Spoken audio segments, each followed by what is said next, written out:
Hello DElEd fourth semester students. Hindi में chapter 5 आपका चल रहा था नीति एवं श्लोक। तो पिछली क्लास में हमने जहाँ तक करा दिया था उसी के आगे से हम शुरू करते हैं कुछ नए नीति और श्लोकों के साथ आज की ये क्लास। तो सबसे पहले है श्रूयताम धर्म सर्वस्वम श्रुत्वा चाप्यवधार्यताम आत्मनः प्रतिकूलानि परेशा न समाचरेत। विदुर धृतराष्ट्र को संबोधित करते हुए कहते हैं कि हे राजन, सभी धर्मों को सुनो, श्रुत्वा चाप्यवधार्यताम, और सुन करके उसे स्वयं में धारण करो। आत्मनः प्रतिकूलानि परेशा न समाचरेत, और जो अपनी आत्मा के प्रतिकूल हो इस प्रकार का व्यवहार किसी के साथ मत करो। फिर से देखते हैं इसको कि हे राजन, सभी धर्मों को सुनो, सभी धर्मों को सुन करके उसे स्वयं में धारण करो, और आत्मा के प्रतिकूल जो भी व्यवहार है उसे दूसरों के साथ नहीं करना चाहिए। अगला है त्यजेदेकं कुलस्यार्थे ग्रामस्यार्थे कुलं त्यजेत ग्रामं जनपदस्यार्थे आत्मार्थे पृथ्वीं त्यजेत। कि हे राजन, यदि कुल के हित के लिए किसी एक का त्याग करना पड़े तो हमें उसका त्याग कर देना चाहिए।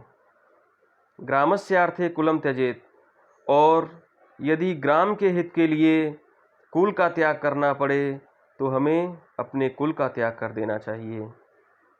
ग्रामम जनपदस्यार्थे, और यदि जनपद के लिए ग्राम का त्याग करना पड़े तो हमें ग्राम का त्याग कर देना चाहिए। आत्मार्थे पृथ्वीम त्यजेत, और यदि आत्मा के लिए पृथ्वी का त्याग करना पड़े तो हमें संपूर्ण पृथ्वी के त्याग के लिए भी तैयार रहना चाहिए। फिर से देखते हैं, हे राजन, यदि कुल के हित के लिए हमें किसी एक का त्याग करना पड़े तो उसका त्याग कर देना चाहिए। ग्राम के हित के लिए यदि हमें कुल का त्याग करना पड़े तो हमें कुल का त्याग कर देना चाहिए। और यदि जनपद के हित के लिए ग्राम का त्याग करना पड़े तो ग्राम का त्याग कर देना चाहिए। और आत्मा के हित के लिए यदि संपूर्ण पृथ्वी का त्याग करना पड़े तो हमें संपूर्ण पृथ्वी का त्याग कर देना चाहिए। छात्रों, अब शुरू होते हैं श्लोक, और ये श्लोक लिए गए हैं गीता से। जब महाभारत का युद्ध हो रहा था और उस समय जब अर्जुन का मन भ्रमित हुआ तो श्री कृष्ण भगवान ने उन्हें कुछ उपदेश दिए थे। गीता के श्लोक के अंतर्गत ये आते हैं। तो यहाँ पर सबसे पहले दिया हुआ है कर्मण्येवाधिकारस्ते मा फलेषु कदाचन माँ कर्म फल हेतु भूर्मा ते संगोत्व कर्मण।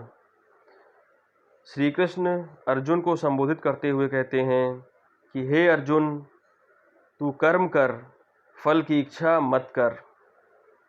माँ कर्म फल हेतु भूर्मा ते संगोत्व कर्मण, तू कर्म फल का हेतु मत बन, तू निष्काम भाव से कर्म कर।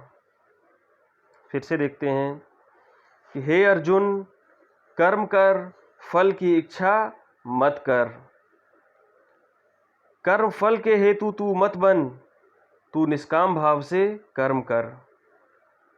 अगला है योगस्थः कुरु कर्मणि संयत्त्वा धनंजय सिद्ध्या सिद्धयो समो भूत्वा समत्वम योग उच्यते। श्री कृष्ण अर्जुन को संबोधित करते हुए कहते हैं कि हे अर्जुन, योग के अनुसार कर्म को करो, आसक्ति के अनुसार कर्म मत करो।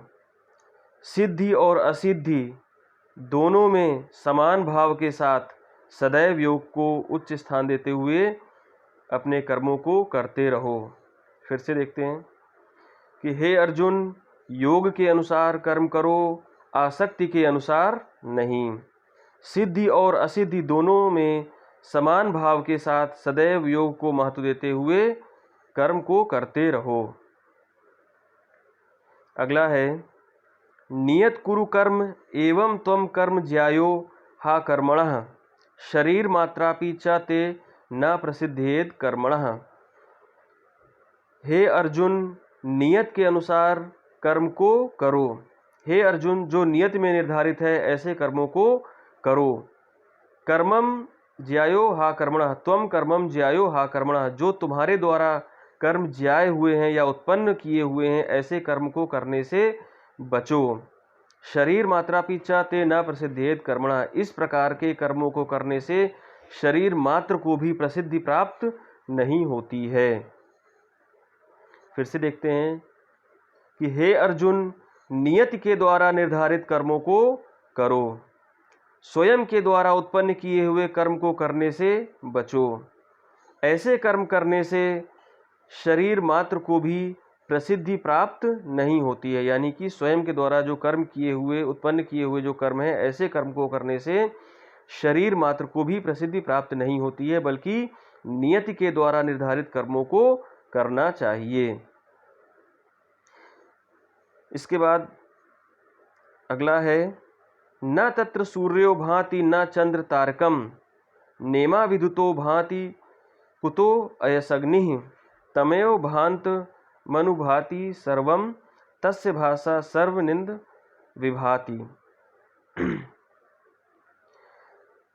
जब न सूर्य का आभास हो, न चंद्रमा का आभास हो और न ही तारों का आभास हो,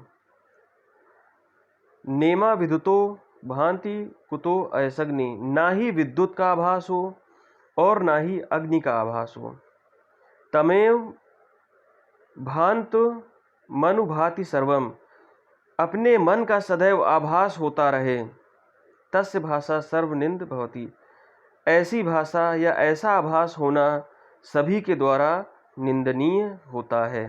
फिर से इसको एक बार देखते हैं। न तत्र सूर्यो भांति न चंद्र तारकम, न सूर्य का आभास होना, न चंद्रमा का आभास होना और न तारों का आभास होना।